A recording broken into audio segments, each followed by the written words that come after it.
खबर से करें सावधान, हम जूम से करें होशियार। न्यूज 1/1 अमित राणा। गंगाराम अंबेडकर जी, न्यूज 1/1 में आपका हार्दिक स्वागत और अभिनंदन है। सबसे पहले मैं आपसे ये जानना चाहूँगा कि 5 अगस्त को ये जो आधारशिला रखी जा रही है राम मंदिर निर्माण की, इसके बारे में आप क्या कहेंगे, जबकि देश में इस वक्त कोरोना का वैश्विक जो महामारी चल रही है उसका माहौल व्याप्त है और संख्या लगभग 15 लाख के ऊपर पहुंच चुकी है। नमस्कार, मैं गंगाराम अंबेडकर, राष्ट्रीय अध्यक्ष मिशन सुरक्षा परिषद, पूर्व ओएसडी मुख्यमंत्री उत्तर प्रदेश। मिशन सुरक्षा परिषद के केंद्रीय कार्यालय में न्यूज 1/1 टीम का तहे दिल से हार्दिक स्वागत अभिनंदन है। जैसा कि पूरे देश में कोरोना वैश्विक महामारी का प्रकोप बड़ी तेज़ी से बढ़ रहा है, देश की जनता भयभीत है। ऐसे में देश की सरकार को, माननीय प्रधानमंत्री जी को देश की जनता के लिए चिकित्सीय सुविधाओं की व्यवस्था करने की सख्त ज़रूरत थी। सरकारी अस्पतालों में पीपी किट, जांच की मशीनें या सैनिटाइजर, मास्क और चिकित्सीय सुविधाओं का अभाव है। तो माननीय देश की सरकार को, माननीय प्रधानमंत्री जी को देश की जनता के हित में पहले मानव जीवन को बचाने के लिए, चिकित्सीय सुविधाओं को बहाल करने के लिए, कोरोना जैसी वैश्विक महामारी से लड़ने के लिए पूरा इंतजाम करना चाहिए था। ये भी सही है कि धर्म भी अपने आप में ज़रूरी है, धार्मिक आस्था भी ज़रूरी है। तो जब कोरोना महामारी बीमारी से लड़ लेते, इसके बाद अगर राम मंदिर का शिलान्यास होता तो ज़्यादा बेहतर होता। तो मुझे तो ऐसा लगता है कि जिस तरह माननीय प्रधानमंत्री जी ने एक बार कोरोना के आगमन के दौरान ताली एवं थाली बजवाकर देश में कोरोना का जो मीटर है, मुझे लगता है कि ताली एवं थाली बजाने से ही 13 लाख के आसपास पहुंचा है, नहीं अब तक 13 करोड़ के करीब हो जाता है। तो मुझे लगता है कि 5 अगस्त के बाद देश में कोरोना अपने आप फुल हो जाएगा, क्योंकि शायद उत्तर प्रदेश के माननीय मुख्यमंत्री जी ने ऐलान किया है कि 5 अगस्त को पूरे देश में दीपावली मनाई जाएगी।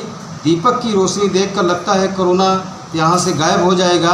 तो ऐसी परिस्थितियों में मुझे ऐसा लगता है कि जिस तरह कोरोना से लड़ने में देश की सरकार विफल साबित हुई है, तो अपनी नाकामी पर पर्दा डालने के लिए उन्होंने देश की जनता का ध्यान, खास तौर से धार्मिक आस्था से जुड़े हुए लोगों का ध्यान उन्होंने राम मंदिर से जोड़कर राम मंदिर शिलान्यास करने का उन्होंने एक प्रयास किया है, जो देश हित में और जनता के हित में बेहतर नहीं है। सर, आपसे जानना चाहूँगा कि जिस तरह से राम मंदिर ट्रस्ट के पदाधिकारियों का चयन किया गया है, क्या इस चयन के बारे में क्या कहना चाहेंगे आप?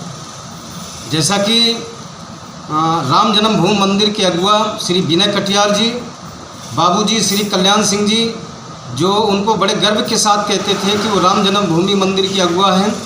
तो जो राम जन्मभूमि निर्माण की जो ट्रस्ट कमेटी में इन दोनों महापुरुषों का नाम तलाश ही रहा था, तो मुझे उस समय और बड़ा ताज्जुब हुआ जब महामंडलेश्वर की उपाधि पाए उन्नाव के सम्मानित सांसद डॉक्टर साक्षी महाराज जी, सुश्री उमा भारती जी, सुश्री साध्वी निरंजन ज्योति जी और रितंबरा जी का नाम जब उसमें नहीं मिला, तो मुझे लगा कि यहाँ भी जाति आड़े आ गई है।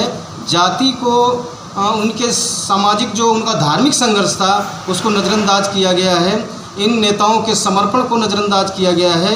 एक तरह से धर्म के नाम पर पिछड़ी जात के लोगों के साथ एक बड़ा धोखा किया गया है। तो मैं अपने पिछड़े भाइयों से आगाह करता हूं कि यहाँ धार्मिक आस्था के नाम पर कुछ ही जातियों का बोलबाला देश के अंदर चल रहा है, इससे बहुत ही सावधान रहने की सख्त ज़रूरत है। सर, कहीं ना कहीं आपकी बातों से लगता है कि राम मंदिर निर्माण में जो एक कार्य कमेटी, कोर कमेटी बनाई गई है, वहाँ पर सिर्फ और सिर्फ एक ही जाति विशेष का एकाधिकार है। ये बात मैं नहीं कह रहा, ये बात तो आप लोग खुद राम जन्मभूमि की जो ट्रस्ट निर्माण कमेटी है उसको देख सकते हैं कि वहाँ पर जो पिछड़ी जात के लोगों को पूरी तरह से इग्नोर किया गया है, उनके त्याग, समर्पण, उनके संघर्ष को नज़रअंदाज किया गया है।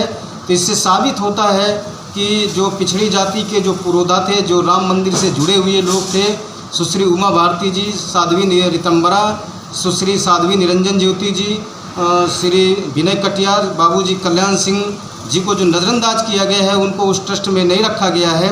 इससे लगता है कि उन लोगों ने अपने ही आरएसएस के जो खास लोग थे उनको उस कमेटी में रख करके इन नेताओं के संघर्ष और समर्पण को नज़रअंदाज किया गया है। धन्यवाद सर, न्यूज़ 1/1 को समय देने के लिए। मैं अमित चौधरी राणा, न्यूज़ 1/1 और उसके परिवार की तरफ से आपका बहुत बहुत हार्दिक अभिनंदन। नमस्कार।